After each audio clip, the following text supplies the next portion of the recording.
รายการคนฮู้ครูลาวเป็นรายการส่งเสริมอาชีพซึ่งเป็นสีไม้ลายมือของคนลาวไปเคียงคู่กับการรักษาวัฒนธรรมและวิถีชีวิตแบบเล่าลาวรวมไปถึงการรักษาสภาพแวดล้อมและการประหยัดพลังงานทางโทรภาพแห่งชาติลาวช่อง3 HD และช่อง YouTube โทรภาพแห่งชาติลาวช่อง3 HD ควรฮู้ครูลาวเพื่อคนลาวเพื่อสังคมลาว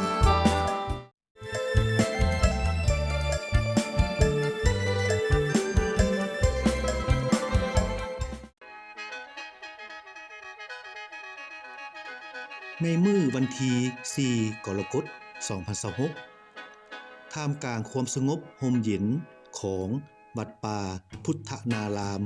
บ้านทาม่วงเมืองหาดทรายฟองนครหลวงเวียงจันทน์ในมื้อนี้ได้กลายเป็นศูนย์ร่วมแห่งมหาศรัทธาอันยิ่งใหญ่ในงานบุญผ้าป่าสามัคคีเพื่อสมทบทุนหล่อพระพุทธรูปพุทธรัตนมหามุนีปางชนะไซหรือปางมารวิไสเพื่ออัญเชิญขึ้นประดิษฐานไว้ในพัทธสิมมาที่กำลังก่อสร้างใกล้จะสำเร็จพวกข้าพเจ้าในนามการจะตั้งบ้านเนาะแต่ว่าก็รู้สึกมีความปลาบปลื้มแล้วก็ดีใจเนาะที่ว่าทั้งพ่อแม่เฒ่าแก่แล้วก็ประชาชนภายในบ้านแล้วก็ผู้มีจิตใจในศรัทธาแล้วพากันมาเฮ็ดบุญถือว่าเป็นความหมายความสำคัญหรือว่าอันยิ่งใหญ่เนาะหรือว่าให้บ้านเฮาเพื่อสร้างพระประธานไว้ให้ลูกหลานสักการะบูชาเป็นวัฒนธรรมของประเทศเนาะในตอนนั้นข้าพเจ้าในนามการจะตั้งก็บ่มีหยังเนาะขอขอบคุณขอบใจแล้วก็ขออวยพรทั้งพ่อแม่พี่น้องประชาชนที่มาร่วมงานบุญในมื้อนี้เนาะก็มีแต่ความสุขความเจริญแล้วก็ปราศจากโรคภัยไข้เจ็บเนาะที่จะสืบสร้างพระพุทธศาสนาเฮาเจริญงอกงามเป็นอันที่ดีของชาติสืบไปเนาะขอขอบใจบรรยากาศในมื้อแห่ผ้าป่าสามัคคีแม่นเต็มไปด้วยความฟดฟื้นมวลซื่นและอบอุ่น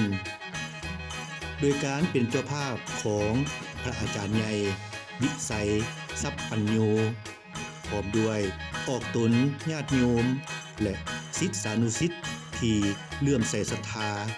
มาร่วมงานอย่างหลวงหลายพิเศษยังได้มีขบวนฟ้อนอันอ่อนซ้อนงดงามจากทีมงานบ้านฟ้อนลาวนำพาขบวนแห่ต้นผ้าป่าสามัคคีอ้อมหอพัทธสีมา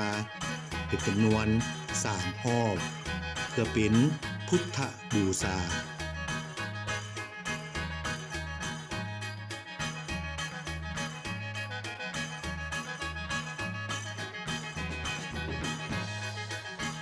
รู้สึกคึกคืนคือแต่ละปี รู้สึกว่าได้อิ่มบุญอิ่มใจแล้วก็เพราะว่าปีนี้ได้ทานข้าวเปียกแล้วก็นำโดยรู้สึกว่าประชาชนเข้ามารู้สึกว่าได้บุญนำกันทุกคน โดยมื้อนี้อากาศก็ดีแล้วก็ได้รู้สึกว่าประชาชนก็อบอุ่นรู้สึกว่ามีพี่น้องฟังไทยฟังลาวมีมื้อนี้มีฟังไทยพร้อมโดยที่เพิ่นร่วมบุญนำกันโดยรู้สึกสบายใจแล้วก็รู้สึกได้อิ่มบุญเนาะ โดยได้ประกอบส่วนนำกันโดยจุดพิเศษของบ้านทาม่วงเฮาเนาะหรือวัดทาม่วงเฮาเนี่ยเป็นจุดพิเศษหนึ่งก็คือหลักๆนี่คือความสามัคคีก่อนนะวัดเฮาเนี่ยเป็นมีอยู่2วัดเนาะคือวัดป่าและวัดบ้านเนาะวัดป่าในตะกี้เนาะจะเป็นปราสาทเนาะเป็นปราสาทเบิดนี่เนาะวางที่เฮาสร้างพระธาตุสีมาอยู่ในก็แม่นปราสาทเนาะก็ว่าในสมัยข้างนั้นแม่นเพิ่นฝังเล็กน้อยเนาะวางนี่ฝังเล็กน้อยวางนั้นจูดฉะนั้นแล้วก็เลยว่าเป็นวัดป่าถ้าจะให้เป็นป่าก็เพื่อจะเสียล่าพระอาจารย์ก็เลยว่ามาขอบูรณะจากวัดป่ามาเฮ็ดให้มันหุ่งเฮืองศรีวิไลเกิดขึ้นเนาะ และจุดพิเศษหลักๆแม่นว่าวัดของเขาเนี่ยเป็นอุดมสมบูรณ์ด้วยวัตถุมีค่าเนาะวัตถุมีค่าคือศรัทธาเนาะบ่แม่นวัตถุมีค่าเสือทรัพย์สินสินแนะนำเนาะคือว่ามีค่าด้วยศรัทธาเนาะอาจารย์เขามาด้วยศรัทธาอยากเห็นแล้วพาออกตนญาติโยมมาสร้างด้วยศรัทธาเลื่อมใสในพระพุทธศาสนาเนาะพระพุทธพระธรรมพระสงฆ์เป็นสิ่งที่ว่าสำคัญที่สุดเนาะฉะนั้นแล้วให้เฮาทุกคนนี่คิดว่าทุกสิ่งทุกอย่างมีค่าเบิดเนาะมีค่าทั้งด้านพระพุทธศาสนามีค่าทั้งด้านจิตใจนะสร้างพระองค์นี้ขึ้นมาก็ด้วยจิตใจใส่ศรัทธาปวงชนทั้งหลายเนาะบ่แม่นแต่ว่ามีแต่ผู้แม่ครูบาอาจารย์หรือว่าผู้ใดผู้หนึ่งเนาะฉะนั้นเบิดทุกผู้ทุกคนเบิดบ้านเบิดเมืองเนาะบ้านใกล้เรือนเคียงหรือว่าต่างประเทศก็ได้มาสร้างมาพัฒนาตรงนี้ฉะนั้นจุดพิเศษหลักๆนี่เนาะก็คือพระพุทธศาสนาคือศาสนาพุทธบ่แม่นจุดใดจุดหนึ่งที่สำคัญเนาะคือศาสนาพุทธที่สำคัญที่สุดคือบุคคลที่นับถือพระพุทธศาสนา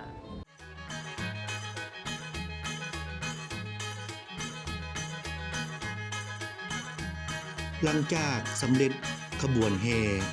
ก็ได้เข้าสู่พิธีทางศาสนาญาติโยมทุกท่านได้ร่วมกันไหว้พระรับศีลและร่วมรับฟังธรรมเทศนาจากพระอาจารย์ใหญ่วิไสทรัพย์ปัญโยซึ่งท่านได้เมตตาอธิบายถึงความหมายและอานิสงส์ของการเฮ็ดบุญผ้าป่าสามัคคีว่าแม่นการร่วมแรงร่วมใจเพื่อค้ำสู่พุทธศาสนาให้ยืนยง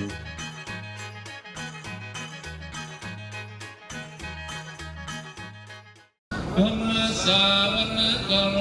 ยัมภคันตาธรรมสาวรกโร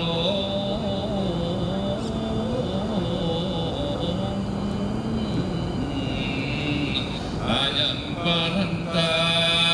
ธรรมสาวรกโร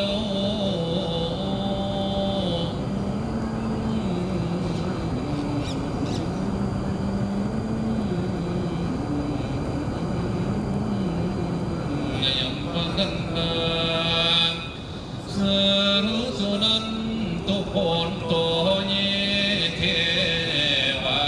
นุลาเทพระเจ้าทั้งหลายภายใน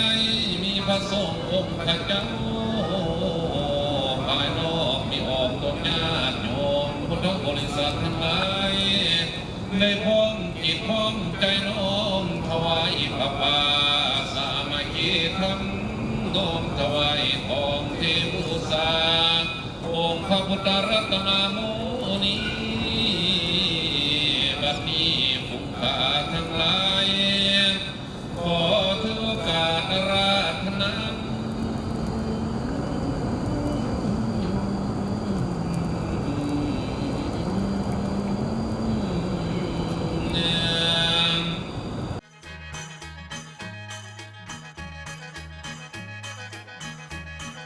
พิธีการในมื้อนี้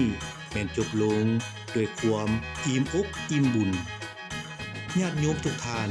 ได้รับศีลรับพรและอุทิศส่วนบุญกุศลบุญผ้าป่าสามัคคีเพื่อสมทบทุนในการหล่อพระพุทธรูปในครั้งนี้บ่เพียงแต่เป็นสิ่งปลูกสร้างแต่ได้จารึกความรักความสามัคคีและศรัทธาอันบริสุทธิ์ไว้ในพื้นแผ่นดินพุทธศาสนาสืบไป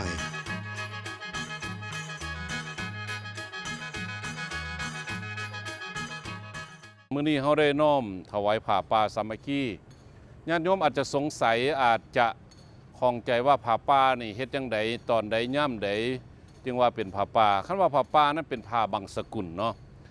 ผ้าบางสกุลในสมัยขั้งพุทธกาลเพิ่นจะนำผ้ามาหยิบแล้วก็มาย้อมหยิบให้เป็นผ้าคลุมแล้วก็น้อมถวายแด่พระสงฆ์คือบังสกุลจีวรังเนาะบังสกุลผ้าไตเป็นผ้าไตเนาะผ้าป่านี่ทอดได้ทุกย่ามทุกทีทุกบอนเนาะถ้าเฮามีศรัทธามีโอกาสญาติโยมอยากทำบุญในท่านน้อมถวายผ้าป่าได้ทุกวันทุกเวลาทุกสถานที่นั่นคือผ้าป่า ผ้าป่าก็ถือว่าผู้ใดได้ทำลงไปก็อุทิศเนาะได้บุญได้กุศลเนาะอันนี้เรียกว่าพิธีถวายผ้าป่าวิธีรอพระเทท่องถวายรอพระนั่นการถวายทำบุญรอพระหรือว่าเทท่องได้อานิสงส์ใหญ่อานิสงส์ใหญ่เป็นยังไงมหากัปคำว่ามหากัปนั่นหมายถึงว่าใหญ่เนาะมหาแปลว่าใหญ่บ่มีสิ่งใดจะเปรียบได้เนาะฉะนั้นพ่อแม่ครูบาอาจารย์ตลอดเฒ่าแก่พ่อแม่เฮาชาวลาวเฮานิยมกันว่าคันที่ใดได้มีโอกาสได้เทท่องถวายพระได้ขอดบือศีลได้สั่งศีลสั่งศาลาสั่งธรรมสั่งกฐินนี่ถือว่าโอ้ยบ่มีอะไรจะเปรียบได้ฉะนั้นอาตมาภาพจึงขอกล่าวเราบอกว่าการทำบุญให้ทานนั้นถือว่าเป็นสิ่งสำคัญบุญไปว่าเต็มบุญคือความดีบ่ว่าในโลกได้ใส่กระตามต้องการคนดีก็คือการสร้างความดีตกน้ำบ่ไหลตกไฟบ่ไหม้เพิ่นว่าสิไปอยู่ไสก็ทำความดีไว้เพิ่นว่าไผก็ต้องการแต่สิ่งที่ดีๆโบราณเพิ่นว่าเกิดมาทั้งที่สร้างความดีฝากไว้จะตายทั้งที่ฝากความดีเอาไว้ความดีตกน้ำบ่ไหลตกไฟบ่ไหม้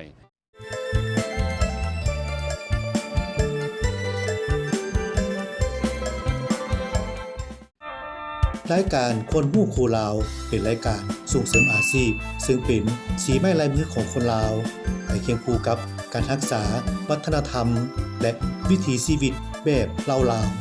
ๆรวมไปถึงการรักษาสภาพแวดล้อมและการประหยัดพลังงานทางโทรภาพแห่งชาติลาวช่อง 3 HD และช่อง YouTube โทรภาพแห่งชาติลาวช่อง 3 HDควรหู้ครูลาวเพื่อคนลาวเพื่อสังคมลาว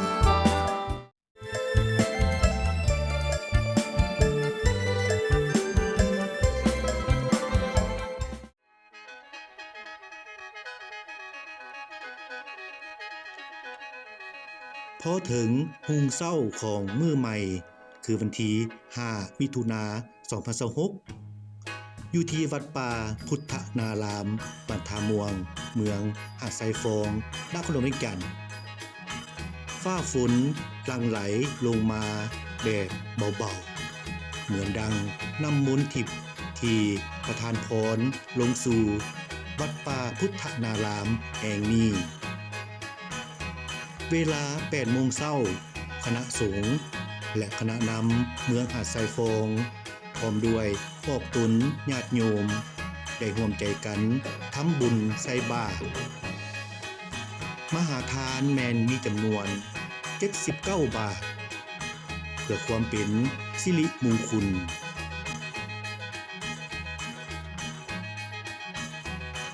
เมื่อฮอดเวลาอุดมมงคลคือ9 โมง 9 นาทีพระอาจารย์ใหญ่วิสัยทรัพย์ปัญโยได้นำพาจัดพิธีบูชาบวงสรวงสิ่งศักดิ์สิทธิ์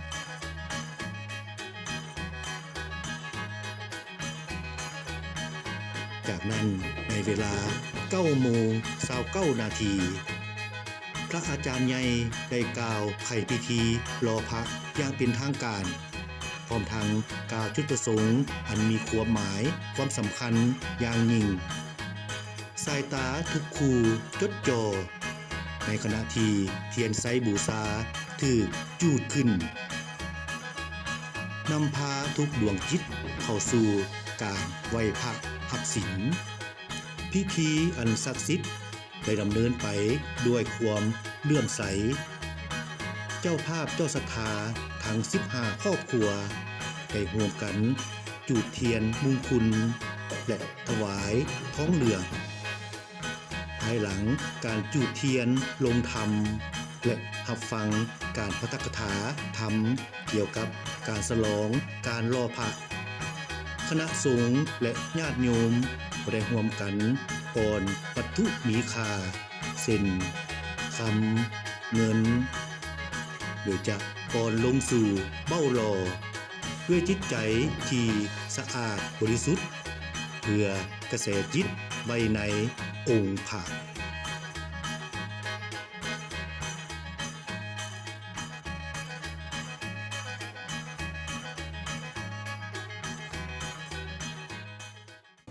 กล่าวว่าการออกแบบพระพุทธรูปองค์นี้แมนเริ่มต้นจากศิลปะเอิ้นว่าศิลปะไส้ฟ้อง ในสมัยก่อนเนี่ยเมืองหาดไซฟ้องนี่เป็นอาณาจักรหนึ่งเอื่นว่าอาณาจักรไซฟ้องมีความเจริญรุ่งเรืองทั้งด้านพระพุทธศาสนามีวัดเป็นร้อยกว่าวัดแล้วก็จากนั้นก็จึงได้เอารูปแบบของศิลปะตอนต้นก็คือศิลปะเอื่นว่าศิลปะยุคเก่าที่เป็นยุคของไซฟ้องนี่แล้วมาดัดปรับเข้ากับศิลปะของรัฐสร้างและก็ศิลปะสมัยราชอาณาจักรลาวสมัยปัจจุบันก็คือสมัยสปป.ลาวได้มาปรับทั้งใบหน้าใบหูเม็ดผมเกศและก็ร่วมทั้งการผาดผาสังฆาการนางคัตมาศดังนี้เป็นต้นหลังจากแต้มหูบออกมาเป็นที่เหี่ยมห้อยแล้วจากนั้นก็คณะทิมสร้างนี่ก็ได้มาปั้นดินปั้นด้วยขี้ดินหลังจากปั้นด้วยขี้ดินแล้วก็มาคัดแต่งแล้วเห็นว่าองค์พระพุทธรูปนี่มีความงดงามแล้วแล้วก็จึงได้เอิ้นว่าเข้าแบบ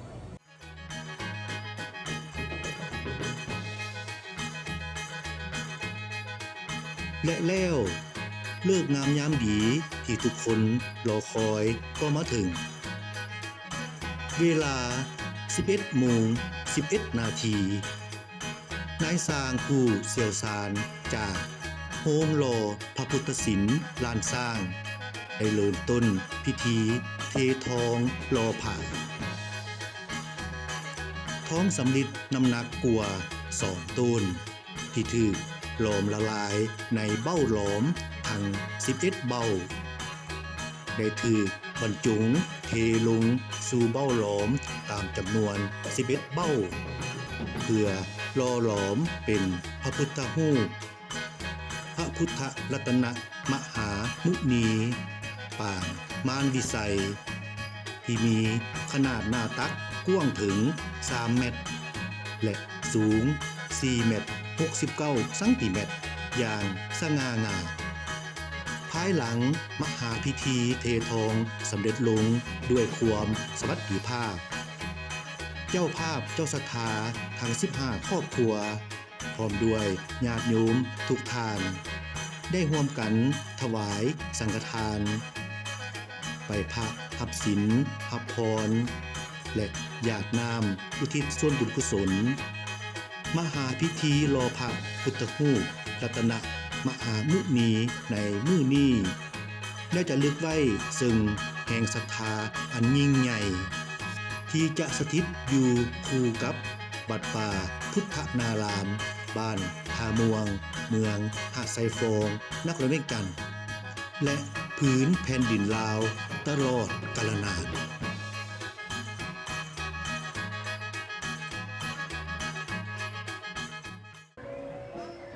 สำหรับข้าพเจ้าก็เป็นคณะบ้านผู้หนึงเนาะก็มีความภาคภูมิใจและความรู้สึกดีใจหลายที่บ้านเฮาเป็นบ้านหนึ่งที่มี